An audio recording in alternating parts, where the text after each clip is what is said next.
Como lidar com o sofrimento deste paciente que está se questionando, está afirmando, está tentando verbalizar para você um pedido de socorro através de algumas afirmações, indagações e emoções expostas através das suas palavras.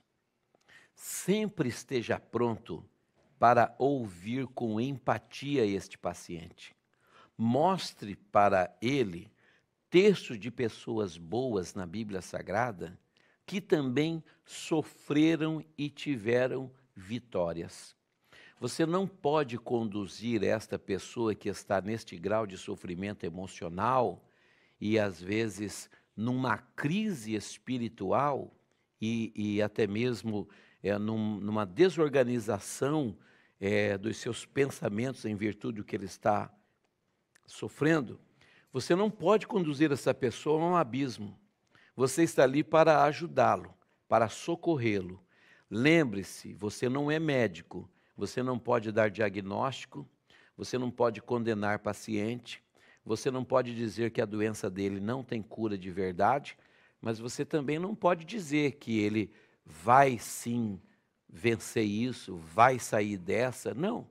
Lembra que o próprio Jesus ele foi claro para Marta na sepultura de Lázaro. Ele disse: eu não te hei dito que se creres, olha aí a promessa condicional, se creres, verás a glória de Deus. Depende da fé. E tem pessoas que, se tiver fé, vai receber o milagre mesmo. E tem visitador que tem fé e autoridade espiritual e o dom do Espírito dos milagres, das maravilhas, que realmente pode ministrar a cura divina. Mas não compete a nós nos comprometermos de forma ou de alguma maneira em algo que foge do nosso controle. Por quê? Porque existe algo chamado soberania de Deus. Algo chamado soberania de Deus. Mas você pode despertar a fé na vida dessa pessoa. Então, esteja pronto para ouvir com empatia. Não seja uma pessoa que está ouvindo, a pessoa está lá ouvindo o paciente está contando história triste, você está respondendo no WhatsApp. Né? Nessa era agora aí dos celulares, está visitando, mas você já viu como é que as pessoas andam hoje? É aqui, ó, falando e no WhatsApp. A pessoa contando ali, preocupada com a família, e o visitador respondendo no WhatsApp. Dá um sorriso aí. Tá, vamos postar no Instagram que eu estou te visitando. E a pessoa numa cama, desarrumada, desarranjada, despenteada, envergonhada, humilhada, cheia de dúvidas, e você ali sem empatia nenhuma, preocupado de postar no Instagram, postar no Facebook, postar no WhatsApp, pôr no seu status que você está ali visitando. Muito mais preocupado no reconhecimento dos outros, no seu farisaísmo, me perdoa, mas é verdade, que você está ali fazendo algo, que você é melhor do que os outros, do que propriamente com sentimento de empatia por quem está sofrendo, duvidoso, inseguro, sofrendo dores. Então, trate essa pessoa com empatia. Procure demonstrar a ela que você realmente é sensível e entende o que ela está passando, embora você não possa saber realmente o que ela tem. E mostre para essas pessoas que outras pessoas boas também entraram em situações como elas. Que exemplo você poderia dar? Você já leu o livro de Jó, certamente. O livro de Jó diz os grandes estudiosos que é o livro mais antigo da Bíblia e possivelmente tenha sido escrito por Moisés. A Bíblia começa dizendo: existia um homem em Uz chamado Jó. Era um homem reto, íntegro e se desviava do mal. A Bíblia diz isso. Vindo os filhos de Deus, diante de Deus Todo-Poderoso, veio também no meio deles o diabo, o Satanás. E Deus provoca um diálogo, sabendo o intento do diabo, porque Deus na onisciência de Deus, Deus já sabia que aquele motivo de Satanás estar ali, certamente deveria de ser porque ele queria pôr à prova alguma coisa, ou testar a fidelidade de algum dos servos de Deus, enfim, a Bíblia não diz isso, mas eu estou conjecturando, me dá direito, porque o diabo estaria ali no meio dos filhos de Deus, e veio, e Deus provoca o diálogo. Viste meu servo Jó lá na terra, homem reto, íntegro, que se desvia do mal? Aí o diabo diz também, o Senhor cercou ele de bem, não é verdade? Ou seja, Deus mostra Jó, e o diabo então, já com a sua ardilosidade, ele já vem querendo insinuar e afirmando que Jó era tudo aquilo porque tinha muitas coisas. Era um homem abençoado. E aí, discorrer, por isso que eu digo que o visitador tem que ter domínio da Bíblia Sagrada, tem que ter uma vida pautada. Eu não sou contra ler livros. Eu acho que nós deveremos de ler muitos livros, devemos de investir em nós mesmos, em conhecimento, mas o livro a ser lido, não troque a Bíblia por livro nenhum. Não adianta você encher a biblioteca da sua casa se você não leu primeiro a Bíblia, se você não tem uma leitura diária, se você não medita, porque um versículo na Bíblia Sagrada é uma fonte inesgotável. Toda hora é uma inspiração, é uma motivação, é Deus falando, acionando a sua fé. Então, se você tem um conhecimento bíblico, você pode aplicar o teu conhecimento na vida dessa pessoa, mostrando para ela que está sofrendo num grau terrível de sofrimento, que pessoas boas também sofrem. Jó, por exemplo, era um homem que ele se desviava do mal, e ele sofreu tanto, perdeu tudo, foi atingido na sua área patrimonial, na sua área financeira, foi atingido na sua área familiar, ele perdeu e sepultou e viveu o luto de todos os seus filhos no mesmo dia. Não é verdade? E ele também sofreu em casa, porque ele perdeu a sua própria saúde, a sua autoestima, as suas emoções, a sua autonomia e ainda a sua própria esposa, vendo um grau de sofrimento tão grande, usa a expressão amaldiçoa o teu Deus e morre, que no original é claro, ela quis dizer a ele que pedisse a bênção de Deus para ele poder morrer, porque tamanho era o sofrimento. Mas Jó, num grau de sofrimento maior certamente do que seu paciente que você está visitando, ele demonstrou que ele cria em Deus independente da situação que estava. E existia nele esperança, embora ele dizia a Deus, risca lá no teu livro o dia do meu nascimento. Por que eu nasci? Né? Ou ele questiona Deus, mas mostre também lá no capítulo 42:2, quando Jó diz assim, bem sei eu que tudo podes, e nenhum dos teus pensamentos pode ser impedido. Mostra a esse paciente pessoas boas na Bíblia e que também sofreram, e às vezes mais do que ele. Deixa eu te contar uma história que eu vivi. Eu conheci um moço de nome Rodrigo. O Rodrigo, como eu não vou dizer sobrenome, eu posso dizer o primeiro nome. O Rodrigo, ele estava indo para o seu trabalho numa motocicleta na cidade de Curitiba. E uma pessoa que tinha amanhecido na noitada e tinha se embriagado, estava dirigindo irresponsavelmente. Ele furou um sinal vermelho, ele bateu na moto que o Rodrigo estava pilotando e ali começou o sofrimento do Rodrigo. Levado ao Hospital Universitário Evangélico de Curitiba, ele foi imediatamente para o centro cirúrgico. A fratura foi exposta e foi um acidente tão violento que a parte inferior da sua perna, do joelho para baixo, precisou ser amputada. Era um moço novo, bonito, 20 anos, indo para o seu serviço com o seu primeiro veículo, agora do nada. Um acidente brutal, inesperado, ele é cometido depois do acidente, poucos minutos, ele já está dentro de um centro cirúrgico e a sua perna, parte da sua perna está sendo amputada. Acontece que os médicos fizeram isso porque a perna dele não tinha mais como reconstruir. Embora a ortopedia, a cirurgia de ortopedia avançou muito e tem muitas maneiras, com prótese e tudo, aquele era um caso muito diferente. E ele teve a parte de sua perna amputada. Acontece que ele também, por causa disso, ele teve infecção. E essa infecção, ela começou a subir pela sua perna. Sua perna foi contaminada por essa infecção. E depois tiveram que cortar mais um pedaço acima do joelho e próximo da coxa. Mas a infecção continuou subindo. E essa infecção foi até que a sua perna direita foi totalmente amputada na virilha. E eu era o pastor que atendia dentro dessa UTI. E eu observava os curativos e via a situação que aquele moço estava. As perguntas que eu falei na aula anterior eram todas que pairavam na mente dele. Embora num grau de sofrimento muito grande, ele era mantido acordado dentro da UTI, porque os médicos estavam fazendo de tudo para salvar a sua vida. Mas essa infecção, embora a sua perna foi amputada na virilha, essa infecção começou a subir para o abdômen.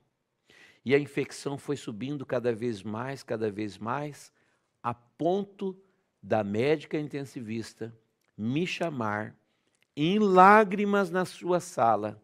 Ela disse: pastor, eu vou encaminhar o paciente do box tal para o centro cirúrgico. Ele já tinha ido várias vezes para o centro cirúrgico para fazer os curativos e as amputações, mas infelizmente a infecção era muito forte e a infecção não cedia e ele estava em risco. Ela me chamou e disse: pastor, eu te chamei aqui porque nós vamos perder o paciente fulano de tal, do box tal. Como eu já conhecia ele, orava com ele, visitava, volta e meia conversava com ele na visita pastoral, porque eu era o capelão do hospital, era o pastor do hospital interdenominacional. Não estava ali fazendo proselitismo, discipulado, estava ali para atender as pessoas com a necessidade espiritual. Elas precisavam de Deus e eu estava ali para falar de Jesus e orar com elas e por elas. E também guerrear as suas guerras. A igreja da primeira milha é a igreja que só visita. A igreja da segunda milha é a igreja que visita, que ora, que atende a família. A igreja da segunda milha é aquela que tem a empatia. Não foi lá visitar só para se aliviar da culpa. Ela foi lá para cumprir o ID. Tem gente que diz assim, não, se eu não for visitar alguém, eu me sinto culpado. Não, não. Você tem que ir porque é uma ordem de Jesus, é o teu ministério, é a tua chamada e pessoas precisam ser alcançadas. E quando ela me chamou e ela em lágrimas disse, ele vai ser sedado, pastor. E eu acho muito difícil ele acordar de novo. Ou seja, ele vai para o centro cirúrgico, ele será sedado e ele vai morrer, porque a infecção é muito grande e não tem como a gente controlar, e ele está num grau de sofrimento muito grande. Mas ele ainda estava acordado, lúcido, febre muito alta, às vezes abaixava a febre e ele tinha uns momentos assim de interação com a gente, novamente ele sofria muito. E ela disse, vai lá, pastor, ora por ele, faz aí os teus procedimentos, porque ele não volta mais. Depois de sedado, ele não volta mais. Quando eu entrei naquela UTI, dentro daquele box, dentro daquele quarto, eu entrei com tanta fé, mas também com tanta, me sentindo penalizado por ele, impotente como pastor. Mas eu já tinha aprendido, lembra que eu falei para você da dinâmica, que quando eu tirava o jaleco, eu deixava o capelão no hospital, vestia o meu paletó, voltava a ser o pastor da minha igreja, e quando eu chegava em casa e tirava o paletó, eu era o marido, eu era o pai, eu era o esposo. Então eu já havia aprendido a lidar com as minhas emoções, mas aquele era um quadro que ia mexer muito comigo. Quando eu entrei no quarto, e ele disse para mim, pastor, eu estou muito mal. E a médica disse que eu vou para o centro cirúrgico e eu vou ser sedado. já com o seu fôlego bem curto, a febre alta, o sentimento de desespero muito grande, um moço de apenas 20 anos. Ele segurou na minha mão e ele olhou para mim e não disse mais nada. Como eu já ensinei na aula que há momentos quando você não tem nada a dizer, não diga nada, eu segurei na mão dele e falei: Rodrigo, eu quero orar por você e com você. E ele balançou a cabeça. Era claro o desespero que aquele moço se encontrava, insegurança. E nós fechamos os olhos e oramos. Mas quando eu terminei de orar, eu me senti responsável por ele. E eu disse para você que você precisa mostrar empatia por essa pessoa e mostrar pessoas que também sofreram, eram boas. E eu disse: Rodrigo, eu não sou médico, filho. Eu não sou profissional da área da saúde. Eu não vim dizer que vim te sedar, nem que vou te levar para o centro cirúrgico. Eu vim aqui orar com você. E eu quero que você saiba que enquanto você vai estar lá no centro cirúrgico, eu estarei orando por você, até você sair de lá. A médica tinha me dito que ele não saía, mas nesse momento o Espírito gerou fé em mim. E eu senti a dor daquele menino como se ele fosse um filho meu. Eu entendi quando Jesus se movia de íntima compaixão e olhava para os doentes, Jesus olhava como filhos, criaturas que ele mesmo fez. E eu disse: enquanto você vai, eu estarei orando por você. Aquele menino entrou dentro do centro cirúrgico e foi sedado. Segundo os médicos, ele nunca mais voltaria. O meu expediente terminava às 18 horas. Às vezes, quando mudava o horário, eu ficava até às 19. Às vezes eu tinha plantão noturno, das 19 às 7 da manhã, a noite toda trabalhando no hospital. Porque no hospital não tem dia e noite. O povo está trabalhando, alguns pacientes estão dormindo, outros estão acordados, outros estão entrando, outros estão saindo da cirurgia, outros estão entrando, outros têm um paciente que morreu, a família vai vir, o pastor trabalha no hospital, o hospital trabalha 24 horas. Quando o Rodrigo entrou para o centro cirúrgico, eu fui para a minha sala, dali a poucos minutos era a hora de eu ir embora, o Espírito Santo falou comigo: você vai embora? E eu senti a responsabilidade, e eu entendi o que Deus queria comigo. E eu disse: não vou embora. Enquanto durasse o procedimento com o Rodrigo lá dentro do centro cirúrgico, eu estaria orando por ele. Quando eu disse que eu estaria orando, eu ia orar nos dias após, com a igreja, com os irmãos, eu, na minha casa. Mas como eu percebi que aquele era um caso que Deus iria glorificar o seu nome, sim, eu pude perceber que haveria uma intervenção divina. E eu fiquei até muitas outras horas dentro do gabinete, na minha sala, na capelania. Dobrei os meus joelhos e abri a Bíblia no livro de Jó, capítulo 42, versículo 2. Alguns anos atrás eu havia ouvido uma palavra de um grande amigo meu, pastor Daniel Vargas, pastor do Ministério do Belém, em São Paulo.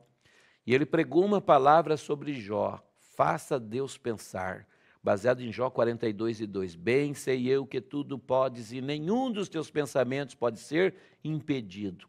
E eu lembrei da palavra que o próprio Deus diz: eu sei os pensamentos que tenho acerca de vós. Eu também lembrei a palavra que diz: meus pensamentos não são os vossos pensamentos, meus caminhos não são os vossos caminhos. Eu não vou dar o fim que vocês esperam. E lembrei de Isaías 55, verso 10 e 11, porque assim como a chuva que desce do céu para lá não torna, mas antes rega a terra e prospera naquilo para que enviei, assim será toda palavra que sair da minha boca. Não voltará para mim vazia, mas antes fará o que me apraz. E quem é a palavra? É o próprio Cristo, é o próprio Jesus, é o verbo que João diz: e o verbo se fez carne e habitou entre os homens, e nós vimos a glória do Pai. E eu dobrei o meu joelho com a Bíblia Sagrada aberta em Jó 42, 2. E eu disse: Deus, bem sei eu que tudo podes, e nenhum dos teus pensamentos pode ser impedido. Senhor, eu quero te fazer pensar aqui hoje. Como pode um mortal, um pecador, um capelão, um pastor dizer que quer fazer Deus pensar?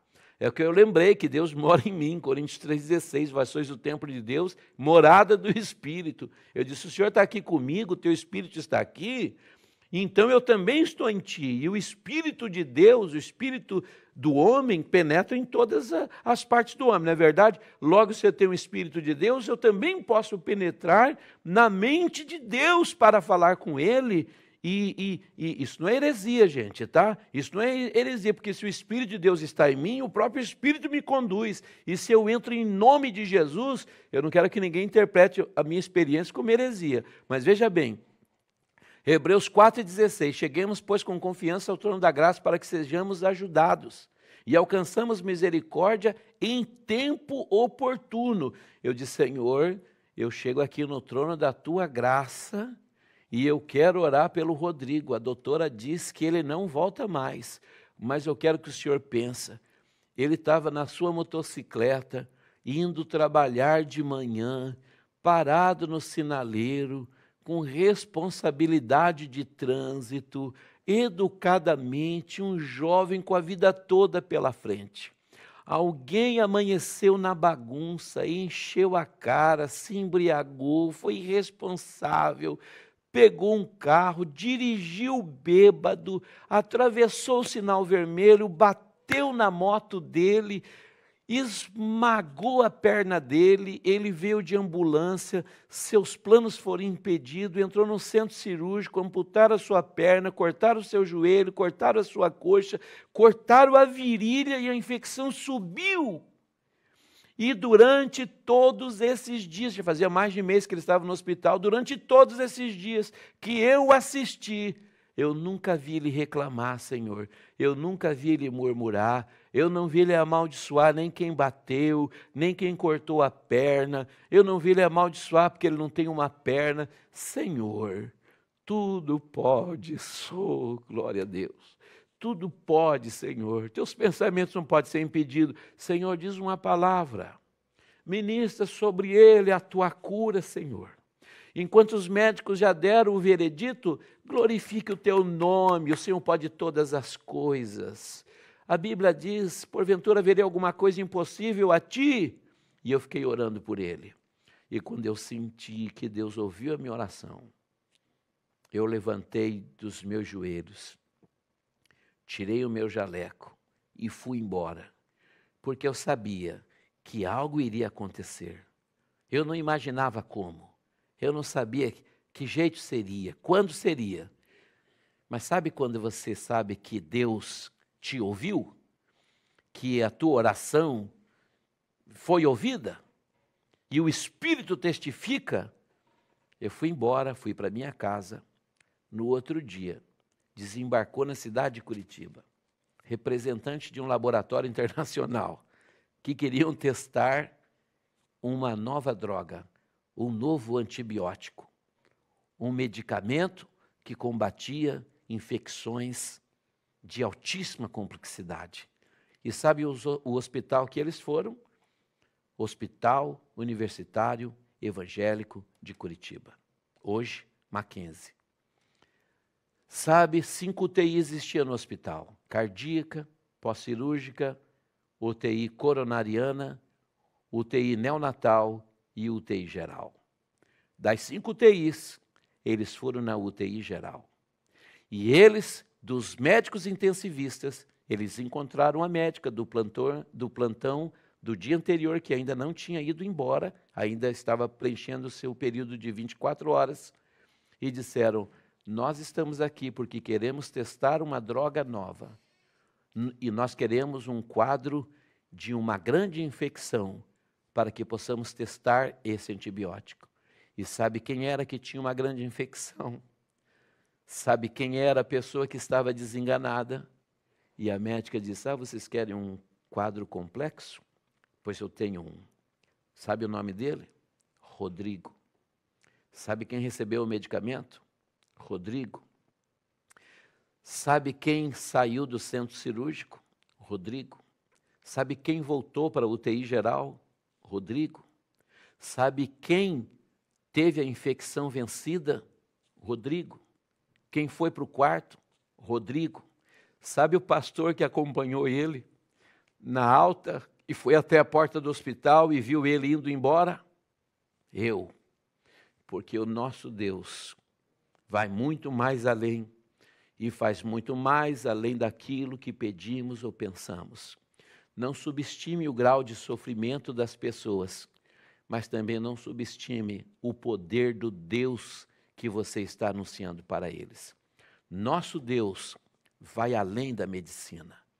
E Deus age de formas que a gente não compreende. Ele poderia ter curado imediatamente. Eu sei que tem alunos dizendo assim, por que Deus não curou? Porque você precisa entender que a cura nem sempre vem pelo milagre. Ela pode vir por uma passa de figueira passado no braço do rei Ezequias, que o próprio Deus receitou. Fique comigo na próxima aula, eu vou falar de alguém que teve um sofrimento muito grande com a aprovação de Deus também.